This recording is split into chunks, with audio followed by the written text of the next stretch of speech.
ایک یہ کہتی ہے اگر زکام میں ناک بند ہو جائے اور غسل واجب ہو جائے تو پانی کیسے چڑھایا جائے؟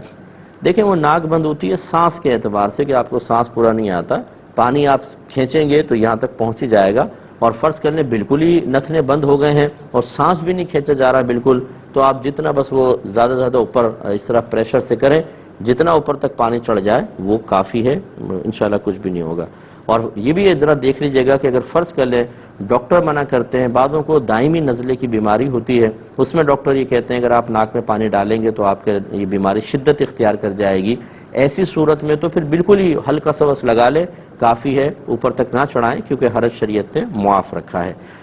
یہ کہتی ہیں اگر کوئی شخص پاک اور ناپاک میں بالکل احتیاط نہیں کرتا، واشنگ مشین میں پاک ناپاک کپڑے سب دھو دیتا ہے، اب ہم ان کے گھر پہنچے اور انہوں نے جائے نماز دی نماز پڑھنے کے لیے، تو کیا ہم اس کو یوز کر سکتے ہیں کہ نہیں؟ دیکھیں کسی قوم کا بے احتیاط ہونا اس بات کا تقاضا نہیں کرتا کہ اس کی ہر چیز ناپاک ضرور ہوگی، ہو سکتا ہے کہ یہ مصلی انہوں نے صحیح طریقے سے دھو لیا ہو، واشنگ مشین میں دھوئے نہ ہو، علیحدہ دھو لیا ہو۔ شریعت نے حکم یہ لگایا ہے کہ جب آپ کے سامنے کوئی چیز آتی ہے، اگر آپ نے اپنی آنکھوں سے اس پہ ناپاکی لگتے ہوئے دیکھی یا ناپاک کپڑوں کے ساتھ دھلتے ہوئے آپ نے اپنی آنکھوں سے دیکھا تو یہ ناپاک ہوگا، اور اگر آپ نے اس پہ ناپاکی لگتے ہوئے نہیں دیکھی، دھلتے ہوئے نہیں دیکھا، تو پھر اپنے گمان کی وجہ سے آپ ایسا نہیں کر سکتے ہیں اس کو ناپاک قرار دیں، بلکہ اس کو پاک ماننا واجب ہے، اور اس پر آپ بالکل بلا کراہت نماز ادا کر سکتے ہیں، نماز ادا ہو جائے گی۔ ایک ہی کہتے ہیں کہ کسی آپ نے کہا تھا کہ اگر گھر میں کچھ کمرے اضافی پڑے ہوئے ہیں تو قربانی کے سلسلے میں ان کمروں کی قیمت کا بھی اعتبار کیا جائے گا۔ اب اگر کسی کا گھر وسیع ہے، مکفل کچھ کمرے ہیں، ان کی قیمت کا اعتبار کر کے قربانی تو واجب ہو گئی، لیکن کیش اس شخص کے پاس نہیں ہے تو کیا کرے؟ دیکھیں ایسی صورت میں فقہا نے لکھا ہے کہ وہ کسی سے قرض لے کر اپنا واجب ادا کر لے اور آہستہ آہستہ اس کو قرض لوٹا دے، یہ بھی ہو سکتا ہے، یا پھر کوئی شے وہ بیچ سکتا ہے تو وہ شے بیچے اور اس کو بیچ کر وہ کرے قربانی، لیکن قربانی واجب ہے، اسے کرنی ہوگی کیونکہ اس کے پاس مال ہے، وہ صاحب مال ہے۔ ایک یہ کہتے ہیں کہ اگر کسی کے پاس مکان ہے وراثت میں اور اس میں بہنوں کا بھی حصہ ہے تو اب بھائی کیا کریں؟ کیا مکان بیچیں یا کیا کریں؟ دیکھیں مسئلہ یہ ہے کہ چونکہ جب کوئی مال وراثت میں مکان ہوتا ہے، اس میں لڑکوں کا بھی حصہ ہے، بیٹیوں کا بھی حصہ ہے، اور بیٹیاں مطالبہ کر رہی ہیں تو واجب ہے کہ بھائی ان کو حصہ دیں۔ اب اس کے حصے کے دو طریقے ہو سکتے ہیں کہ یا تو مکان کو سیل آؤٹ کر کے دیں، لیکن بعض اوقات بھائی وغیرہ اس میں رہ رہے ہوتے ہیں اور اگر وہ مکان بیچتے ہیں تو ان کے لیے پرابلم بہت زیادہ ہوتی ہے، تو اس کے دوسرا طریقہ یہ ہو سکتا ہے، لیکن یہ بہنوں کی رضامندی پر موقوف ہے، کہ یہ ہو سکتا ہے کہ اس کی کرنٹ ویلیو نکالی جائے کہ کتنے کا یہ مکان ہے، وہ نکال کر 2-3 پراپرٹی ڈیلر سے معلوم کر لیں، اس کے بعد پھر شرعی تقسیم اس کی کروا لیں کہ بہنوں کا کتنا حصہ بنتا ہے، بھائیوں کا کتنا۔ اب فرض کر لیں ہر بہن کا 5 لاکھ بن رہا ہے تو بھائی ان سے پھر کہیں کہ آپ ہم سے انسٹالمنٹ لیتی جائیں، قسط وار ہم آپ کو یہ دے دیتے ہیں، اگر فوری طور پہ کیش دے سکتے ہیں تو 5 لاکھ دے کے بہنوں کا حصہ پورا کر دیں، اگر فوری طور پہ نہیں تو تھوڑا بہت کر سکتے ہیں، یعنی دیر بھی کر سکتے ہیں،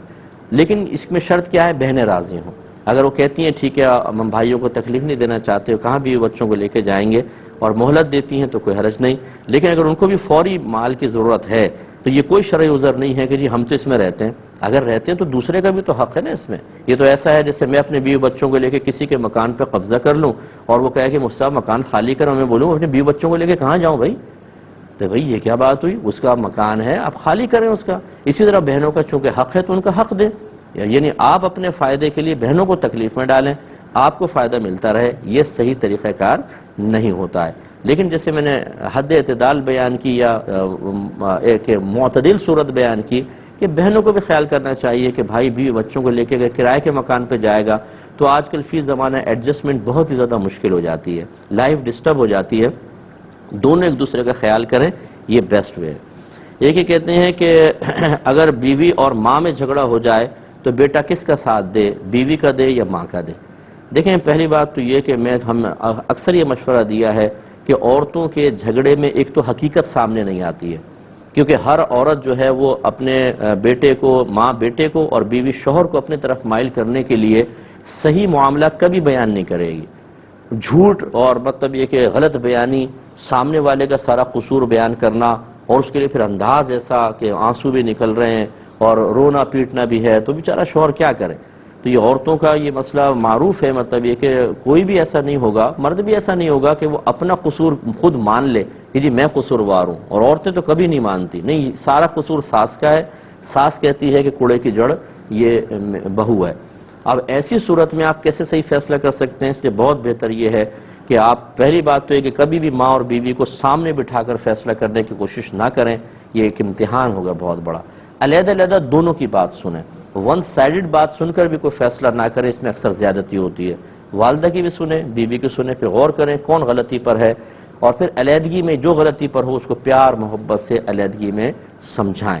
تو یہ مطلب ایک امتحان ہے ہمارے ہاں، ایشیا میں خاص طور پر ہے، جہاں جوائنٹ فیملی سسٹم ہے، وہاں پر مطلب عورتیں ساتھ خوشحال رہنے کے لیے بالکل تیار نہیں ہیں۔ 100 گھروں میں سے کوئی ایک آدھ گھر ایسا ہوگا، بلکہ میں نے یہ زیادہ کہہ دیا، کوئی 1 لاکھ گھروں میں سے کوئی 2-4 گھر ایسے ہوں گے کہ جن میں بڑے سکون سے گھر چل رہا ہو، ورنہ جہاں برتن ہوتے ہیں وہاں ٹکراؤ پیدا ہوتا ہے، اور جہاں خواتین ہوں وہاں ہنگامہ ضرور ہوتا ہے، اور اکثر ایسے ہوتا ہے چھوٹی چھوٹی باتیں۔ اچھا، اس کے سب سے بڑی وجہ کیا ہے کہ میں آپ کو بتاؤں، علم دین کی کمی۔ یہ پتہ ہی نہیں ہے کہ بہو پہ کیا کیا چیز لازم ہے، نہ بہو کو معلوم ہے کہ ساس کا کیا ادب اور احترام ہے۔ شریعت سے ناواقف ہو کر ہم دنیاوی رسم و رواج کو ایک معیار بناتے ہیں، اور اس کے مطابق پھر دوسرے سے چاہتے ہیں کہ یہ اس کے مطابق رویہ اختیار کرے، وہ نہیں کرتا تو لڑائی جھگڑا ہوتا ہے۔ دین کو گھر میں داخل کریں، اور دین کے مطابق پھر ہر ایک اپنے آپ کو ڈھالے، وہ اپنے آپ کو تعلیم شرع پہ مسلط کرنے کی کوشش نہ کرے، بلکہ وہ تعلیم شرع موافق ہو یا مخالف ہو اس کے مطابق اپنی طبیعت کو بنائے، اپنے عادات، اطوار، کردار اور اپنے اعمال کی بنیاد اس پر رکھے، انشاءاللہ سرخرو رہے گی۔